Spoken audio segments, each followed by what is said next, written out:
This is a companion video for the first one I did talking about the low box office numbers for the Blue Beetle DC movie. This came to my attention when another YouTuber actually covered this article. It's from Bounding into Comics.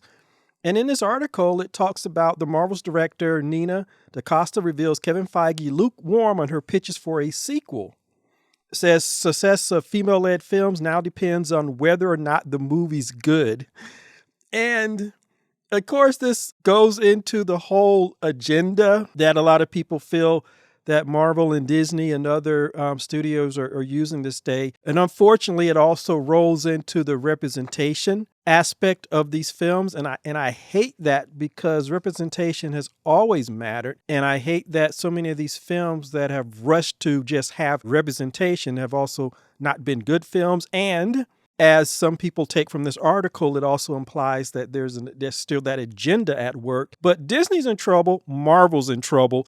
So Kevin Feige's taken, he's looking long and hard at this, and I think Bob Iger also came out and talked about the need of not automatically doing sequels too. But for me, the reason I want to talk about this or do it as a companion video to the other one is because I think it dovetails nicely into what I said about Blue Beetle and Shang-Chi. Those two movies were aimed at a demographic that are not monolithic. You're talking about two demographics that are composed of people from different nations, literally different countries. There may be a similarity because of language and culture, but they're still different groups of people with their own ideas, their own identity, and sometimes even some rivalry among each other. So it's really hard, and it's a recipe for disaster, really, to try to aim these movies, these representative movies at these certain groups or certain demographics when they're not monolithic. And again, as I said before, when you look at the last presidential election,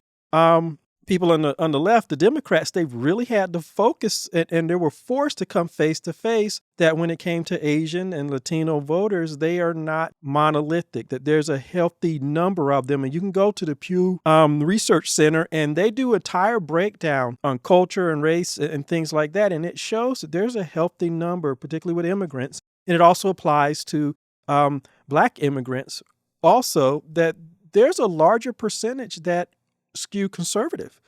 And so if you're talking about Hollywood or you're talking about a perception of Hollywood having these agendas, particularly far left agendas, it's almost as if you're taking these movies that you're aiming at this demographic, first of all, who aren't monolithic first. Second of all, you have a higher percentage that tend to skew conservative, so they're not going to like your message anyway. So it's almost as if these movies are starting out with the 1-2 punch that is guaranteeing that they're not going to be successful. I know a lot of people are talking about, and I hate the term, and I'm not even going to use it because it's a misappropriation of the word woke, and I hate that they have misappropriated that word. So I'm not going to use that popular phrase. But anyway, go a certain way and you go broke. Well, first of all, there are too many movies that are proven that that's not true because they thought that was going to happen with the Mario movie. It broke $1 billion. They knew that was going to happen with Barbie. It broke $1 billion. Again, I had my issues with Wakanda Forever, but it managed to have a strong box office, much, much stronger than Shang-Chi or Blue Beetle. Again, I know that's DC and we're talking about Marvel, but there's still superhero movies. So this idea that Hollywood has these agendas, it's like I said, it's not going to work with audience or a demographic who tend to skew more conservative. They're going to reject that. They're even going to reject the perception of it. Technically, I don't think Blue Beetle had that much in it. It was just family, family, family. But even if a movie that's representative and is written well, there's still the fact that you're trying to aim it at demographics that are not monolithic. We in our community, we've always said the Black community is not monolithic. It's never been monolithic. And I just think the larger American community is having to face that fact when it comes to other demographics. And it seems that Marvel and Disney also needs to come to terms with that fact. So my advice to Kevin Feige, if he's listening, if you're really concerned about movies, representative movies that are also good and have a good story, then go ahead and put Blade into production and stop stalling on that. And second of all, I'm so glad if it was true about the type of story you were going to try to do, once again, those quote unquote agenda driven movie where you're going to have her his biracial daughter be the hero and not Blade. I'm glad that crashed because that's total trash. Have a good movie. have Wesley Snipes do his cameo, and bring that movie out. Because again, the targeted demographic, the represented demographic, when you target the movie for us, it has been Black Americans, and we have made those movies popular.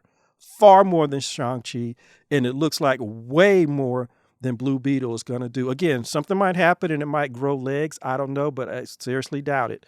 So if you really want to make money, if you and Bob Iger really want to make money again on Marvel, then greenlight Blade, or go ahead and get it into production with a solid story.